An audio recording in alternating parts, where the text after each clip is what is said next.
யதா சௌமிய மது மதுகிருதோ நிஸ்திஷ்டந்தி நானத்யவயானாம் விருக்ஷாணாம் ரசான் சமவஹாரமேகதாம் ரசம் கமயந்தி சர்வாः பிரஜாः சதி சம்பத்யதன விதுஸ்ஸதி சம்பத்யாமஹே இதி. தெரியாது, தேன் கூடு தேனெல்லாம் சேர்த்து தேனடை கட்டியிருக்கா.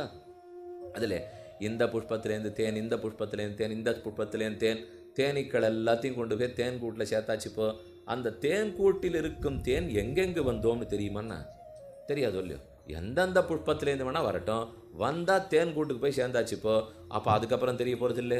அதே போல் ஏகேன மிருத்பிண்டேன சர்வம் ரிண்மயம் விஜாத்தம் சியாத் தத்துவமசி ஸ்வேதகேதோ விடாமல் அனுபல்லவை சரணம் பாட்டார். தத்துவமசி ஸ்வேதகேதோ எதுனால்னா அது நடத்துல இருந்தால் நீ வந்திருக்கேப்போ ஜகத்து முழுக்க அதுதான் தாங்கிறது. ஸ்வேதகேதோ உனக்கும் அவர் தான் அந்தராத்மா. ஆனால் தெரியல. இப்படி இருக்க ஏன் தெரியல? தேனீக்கள்லாம் எந்தெந்த புஷ்பத்திலேருந்து எடுத்துன்னு போய் தேனடையில் சேர்த்தாலும் எங்கிருந்து வந்ததுன்னு அதுக்கு தெரியாதோ இல்லையோ. அதே போலத்தான் தெரியவில்லை. மசகோவா யத்யத் பவந்தி ததா பவந்தி என்று சொன்னவர். ஆகவே ச ஏஷா அணிமஹ அணிம ஐததாத்மவிதம் சர்வம் தத் சத்தியம் ச ஆத்மா தத்துவமசி ஸ்வேதகேதோ. அந்த பிரம்மமே தான் நீயா இருக்காய். சர்வஜகத்காரணமான பிரம்மமே உனக்கும் அந்தராத்மாவாக உள்ளது. ரெண்டாம் தடவை சொல்லிட்டான். அதில் இந்த பிள்ளைக்கு ஒரு சந்தேகம் ஏற்பட்டு கொடுத்து, எதனால எங்கிருந்து வந்தோம் நமக்கு தெரியறதில்லை. நாம் எல்லாம் அவரிடத்திலேருந்து தான் வந்திருக்கோம்னு சொல்றீர். அப்போ எங்கிருந்து வந்தோம் நமக்கு ஏன் தெரியறதில்லை? தெரியாது பாருங்க. எப்படின்னால் கடல்லேருந்து தானே ஜலம் மேலே போச்சு. மயக்கம் கடல்லேருந்து ஜலத்தை எடுத்துருந்தது. கங்கையாச்சு, யமுனையாச்சு, சரஸ்வதியாச்சு. அதெல்லாம் கிழக்கு ஓடுற நதி கிழக்க ஓடித்து, மேற்க ஓடுற நதி ஓடித்து கடலுக்கு போய் சங்க வச்சுடுத்து. அதே கடல்ல இருந்தானே நம்ம போயிட்டு திரும்பி வந்திருக்கோன்னு அதுக்கு தெரியுமான்னார். தெரியாதே. அதை போல பிரம்மத்திடத்திலேருந்து தான் இவன் உருவாரான். திரும்ப தூங்க போகிற சமயத்துக்கு அதே இடத்துல கிளம்பின இடத்துல தான் வந்து தூங்குறோன்னு இவனுக்கு தெரியறதே இல்லை. ஆகவே ஏவமேவ கலு சோம்யேமாக சர்வா பிரஜாக சத ஆகத்ய ததா பவந்தி யத்யத் பவந்தி ஐததாத்மவிதம் சர்வம் தத் சத்தியம் ச ஆத்மா தத்துவமசி ஸ்வேதகேதோ. மூணாவது தடவை சுருட்டார். அடுத்தது இப்போ இவனுக்கு சந்தேகம் வந்தது. சரி, நான் போய் ஒன்றரைன்னு சொன்னிருப்போ அப்படின்னா நான் ஒரு பிறவியாக மாறின்னு இருக்கேனோ இல்லையோ. எனக்கு ஏன் முன்பிறவியெல்லாம் ஞாபகமே இருக்கிறது இல்லை? முன் பிறவி ஞாபகம் இருக்கணும். நான் அதே ஆத்மான்னு சொன்னால் அப்போ முன்பிறவி எனக்கு ஞாபகம் இருக்கணுமே. அதை போல் எனக்கு ஒன்றும் ஞாபகம் இருக்கலே. அதனால் இப்படி வச்சுப்போம். தூங்க போகிறச்சே தூங்க போனேன் நான் யாருன்னு தெரிஞ்சுது. எழுந்திருந்து வரச்சே நான் யாருன்னு தெரிஞ்சிருக்கு. அது தேவலை. அதே போலத்தான் நீர் பிரம்மத்திடத்தில் ஒன்றுகிறதுன்னு சொன்னீர்னா அப்போ நான் போன பிறவி முடிஞ்ச உடனே எழுந்து வரச்சே இந்த பிறவி ஞாபகம் இருக்கணுமோ இல்லையோ? இல்லை. ஆகவே ஆத்மாவே அழிஞ்சு போச்சுன்னு சொன்னா என்ன?